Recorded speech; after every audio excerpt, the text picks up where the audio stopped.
Bismillahirrahmanirrahim. Assalamualaikum warahmatullahi wabarakatuh. Perkenalkan, nama saya Rahma Ardiani Putri dengan ketiga rekan saya, Rizka Putri Angelina, Nawal Mutia, dan Rida Aleida, akan menjelaskan tentang konsep etika dan estetika Islami dalam pengembangan budaya dan saintek dalam matkul PAI kali ini. Yang pertama, apa itu etika atau akhlak? Akhlak berasal dari bahasa Arab, yaitu khulukun, yang punya arti jamak, yaitu sayitun, tabiatun, atau adatun, yang artinya karakter, tabiat, atau adat kebiasaan.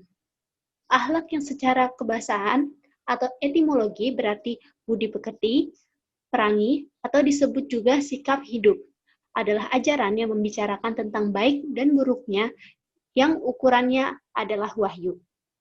Secara terminologis, akhlak adalah ilmu yang menentukan batas antara yang baik dan yang buruk, terpuji atau tercela, menyangkut perkataan dan perbuatan manusia lahir dan batin.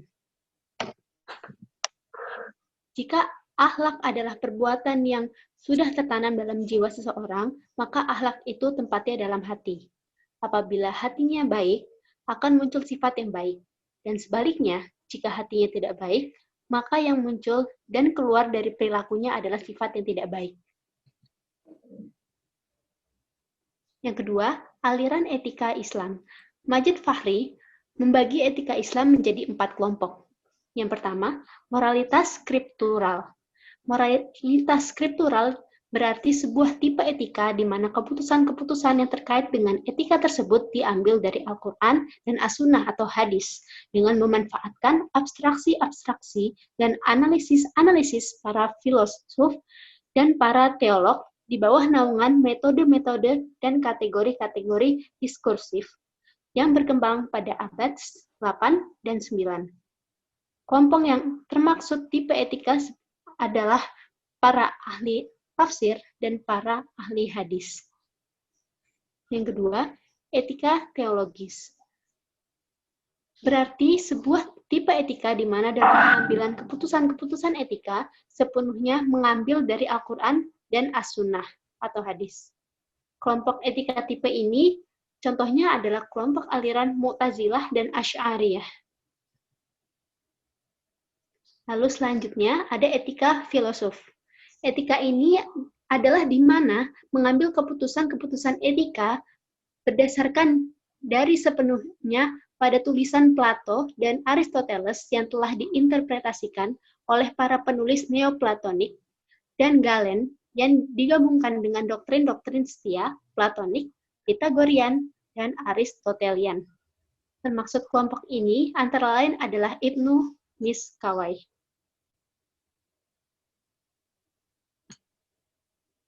Etika religius merupakan tipe etika di mana keputusannya berdasarkan pada Al-Quran, As-Sunnah, konsep-konsep teologis, kategori-kategori filsafat, dan sedikit sufisme. Unsur utama pemikiran etika ini biasanya terkonsentrasi pada dunia dan manusia. Lalu ada kebudayaan Islami. Apa sih kebudayaan Islami itu? Kebudayaan Islami adalah hasil akal, budi, cipta rasa, karya, dan karsa manusia yang berlandaskan pada nilai-nilai tauhid. Pendekatan Islam budaya dibagi menjadi 3. Yang pertama ada kebudayaan yang tidak bertentangan dengan nilai-nilai Islam. Contohnya adalah musyawarah mufakat. Yang kedua adalah kebudayaan yang sebagian unsurnya bertentangan dengan Islam, kemudian direkonstruksi sehingga menjadi Islami. Contohnya adalah acara 7 bulanan atau acara 40 harian orang meninggal. Lalu yang terakhir, kebudayaan yang bertentangan dengan nilai-nilai Islam. Contohnya adalah kebudayaan bermabuk-mabukan. Selanjutnya adalah reformasi pengembangan budaya. Kedatangan Islam di Arab menyebabkan perubahan yang signifikan. Sebelum datangnya Islam, masyarakat Arab mempunyai kondisi sosial budaya, kondisi sosial politik, dan kondisi religius yang jahiliyah dan tidak berlandaskan dengan akhlak mulia. Dalam menyebarkan Islam, Ada 3 mekanisme yang dilakukan Rasulullah untuk menyikapi tradisi yang berkembang di kala itu. Yang pertama adalah menerima dan melestarikan tradisi yang dianggap baik. Contohnya musyawarah, kumpul-kumpul pada hari Jumat. Yang kedua adalah menerima dan memodifikasi tradisi yang secara substansi sudah baik, tetapi dalam beberapa aspek implementasinya bertentangan dengan semangat tauhid. Contohnya adalah haji dan umroh, kurban, poligami. Yang terakhir, menolak tradisi yang dianggap melanggengkan karakter jahiliyah dan menggantikannya dengan tradisi baru yang mengembangkan dan memperkuat karakter Islam. Contohnya, berjudi, minum minuman keras. Lalu dalam Islam dianggap mempunyai 2 tradisi, yaitu high tradition dan low tradition. High tradition adalah firman Tuhan yang menjelaskan syariat-syariatnya yang dimaksudkan sebagai petunjuk untuk mencapai kebahagiaan di dunia dan akhirat, termaktub dalam teks suci kemudian dihimpun dalam kitab suci atau Al-Qur'anul Karim. Dapat dikatakan hanya Tuhanlah yang paling mengetahui seluruh maksud, arti, dan makna setiap firman-Nya. Ada juga low tradition, yaitu Islam yang terkandung dalam naskah atau teks suci yang dibaca, dimengerti, dipahami, kemudian dipraktekkan dalam masyarakat yang situasinya dan kondisinya berbeda-beda. Lalu ada juga penyebaran Islam di Indonesia. Istilah pribumisasi Islam diperkenalkan oleh Gus Dur sebagai alternatif dalam upaya pencegahan praktek radikalisme agama. Pribumisasi Islam menampik bahwa praktek keislaman tidak selalu identik dengan pengalaman Arab. Kelahiran Nahdlatul Ulama merupakan kristalisasi semangat pribumisasi Islam di Indonesia. Dengan pendekatan sufistiknya, NU mau menerima dan mengakomodasi budaya lokal dalam praktik keberagamaannya. Berbeda dengan NU, Muhammadiyah dengan pendekatan teologi salafinya menganggap praktik keberagamaan yang memadukan Islam dengan budaya lokal adalah praktik TBC atau tahayul, bid'ah, kufarot yang harus ditolak. Lalu ada juga penyebar Islam di Indonesia yang bernama Wali Songo. Dakwah yang dilakukan oleh para dai yang membawa Islam ke Indonesia selalu mempertimbangkan kearifan lokal atau local wisdom yang menjadi realitas kebudayaan dalam masyarakat Indonesia. Para Wali Songo dapat dengan mudah memasukkan Islam karena agama tersebut tidak dibawa dalam bungkus Arab, melainkan racikan dan kemasan bercita rasa Jawa. Para Wali Songo mempergunakan instrumen-instrumen kebudayaan yang ada untuk memasukkan pesan-pesan Islam. Misalnya, selamatan 3 hari, 7 hari, 100 hari.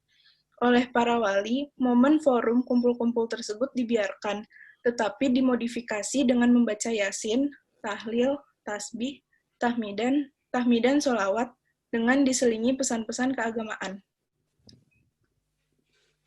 Selanjutnya kita akan membahas konsep etika Islam dalam saintek. Al-Quran merupakan sebuah landasan dan pedoman paradigma dalam mengarahkan kemodernan agar mensejahterakan manusia, dunia, dan akhirat. Penguasaan iptek yang dilandasi akhlak mulia akan membawa kemajuan lahir batin, sejahtera dunia akhirat, dan rahmat bagi seluruh alam. Paradigma Qur'ani dalam pengembangan budaya juga akan melahirkan budaya masyarakat yang islami yang tidak sekuler dalam proses, hasil, dan aktualisasinya. Menurut Al-Faruqi, sebagaimana dikutip Johaya S. Praja, kunci sukses dunia Islam adalah kembali kepada Al-Quran. Nah, Al-Faruqi menjabarkannya dengan langkah-langkah sebagai berikut. Yang pertama, memadukan sistem pendidikan Islam. Yang kedua, meningkatkan visi Islam dengan cara mengukuhkan identitas Islam. Yang ketiga, untuk mengatasi persoalan metodologi ditempuh langkah-langkah berupa penegasan prinsip-prinsip pengetahuan Islam sebagai berikut. Yang pertama, the unity of Allah. Yang kedua, the unity of creation. Yang ketiga, the unity of truth and knowledge. Yang keempat, the unity of life. Dan yang kelima, the unity of humanity. Harus ada imtak di dalam pengembangan saintek, yaitu akhlak mulia, supaya tidak menjadi bumerang bagi kehidupan. Hal ini sesuai dengan firman Allah pada Quran Surat Al-A'raf ayat 96, yang artinya, Kalau sekiranya penduduk negeri-negeri beriman dan bertakwa, pastilah kami akan melimpahkan kepada mereka berkah dari langit dan dari bumi. Tetapi mereka mendustakan ayat-ayat kami itu, maka kami siksa mereka disebabkan perbuatannya. Kemudian, estetika Islam dalam pengembangan saintek. Islam adalah negara yang mengatur hubungan antara manusia dengan Tuhan, sesama manusia dan alam, berdasarkan Al-Quran dan As-Sunnah di samping ijtihad. Sepanjang menyangkut kebudayaan dan kesenian, aturan dapat berubah-ubah, sehingga kendala pada umumnya dapat diatasi setelah menimbulkan permasalahan. Dalam berbagai kegiatan manusia, akhirnya antara Islam dan kebudayaan atau kesenian saling berhubungan. Sejak pertama kali diturunkan, Al-Quran telah mengisyaratkan pentingnya ilmu pengetahuan dan menjadikan proses pencarian sebagai ibadah. Menurut Muslim Italia, Leonardo Alauddin Clarici mengatakan, seni Islam adalah seni yang dipengaruhi oleh Al-Quran dan melalui seni Islam. Manusia diajak untuk memikirkan tentang penciptaan. Dengan kata lain, seniman haruslah mengambil ilham dari ajaran-ajaran Al-Quran, karena Al-Quran adalah seni teragung. Satu ayat atau bahkan satu kata dalam Al-Quran bagaikan bintang yang memberi penerangan kepada dunia. Seni yang bernafaskan Islam, dasar pemikirannya adalah niat beribadah dan ikhlas pengabdian kepada Allah dengan mengakomodasi nilai tradisi budaya lokal. Dengan seni, diharapkan menimbulkan keharmonisan yang artinya yaitu keselarasan.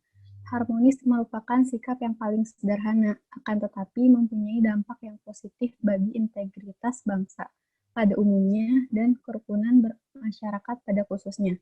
Saat ini, berkembangnya ilmu pengetahuan dan teknologi diharapkan dapat menumbuhkan hasil karya seni lebih indah, banyak dinikmati oleh berbagai kalangan, bukan hanya Islam saja, dan dapat menumbuhkan rasa cinta kepada Allah Subhanahu wa Ta'ala.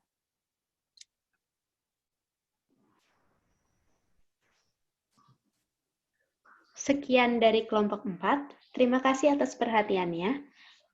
Salah datangnya dari kami sendiri dan kebenaran seluruhnya milik Allah Subhanahu wa Ta'ala. Wassalamualaikum warahmatullahi wabarakatuh.